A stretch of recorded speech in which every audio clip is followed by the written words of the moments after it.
61,6% orang yang nontonin podcastku itu masih belum subscribe. Nah, buat teman-teman yang udah nontonin podcast ini berkali-kali dan suka dengan podcast ini, merasakan manfaat dari podcast ini, boleh tolong bantu aku untuk subscribe channel ini, karena satu subscribe yang walaupun itu gratis, itu sudah lebih dari cukup untuk membantu tim dari The Samuel Chris Show untuk terus mengembangkan podcast ini. Aku janji sama kalian, dengan support kalian, satu subscribe itu, aku akan mengupgrade terus podcast ini dan mengundang bintang tamu yang lebih keren-keren lagi biar kalian terus mendapatkan manfaatnya dari podcast ini. Hai Sul, welcome back to my podcast. Setelah hampir setahun kita gak ngobrol-ngobrol. Iya. Tapi pertumbuhanmu sekarang sepesat itu ya? Iya, lumayan sih. Tahun lalu, awal tahun ini ya? Awal tahun Januari. Iya. Kita ketemu, kamu masih umur 18 tahun. 20 miliar tuh yang kita goreng-goreng yang viral banget. Iya. Sekarang hanya beda setahun, umur 19 udah punya 100 miliar rupiah. Luar biasa ini.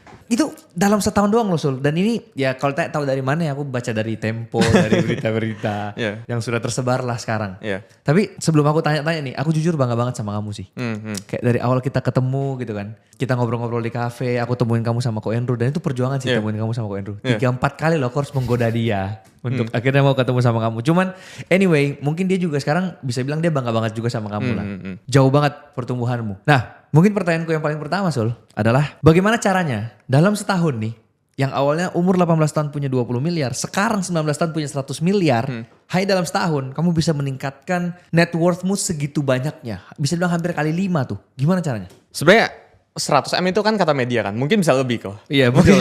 Bisa 1 T. Tapi gitu gini, ya. mungkin tahun ini tuh temanya lebih ke defensif ya aku ya. Jadi ketika udah dapat yang kemarin, yang Kosam itu bilang di media itu dapat 20 miliar itu awal tahun ini.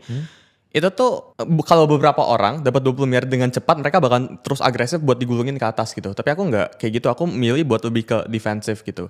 Jadi tahun ini tuh lebih mempertahankan capital ya, dan kebetulan ketika mempertahankan capital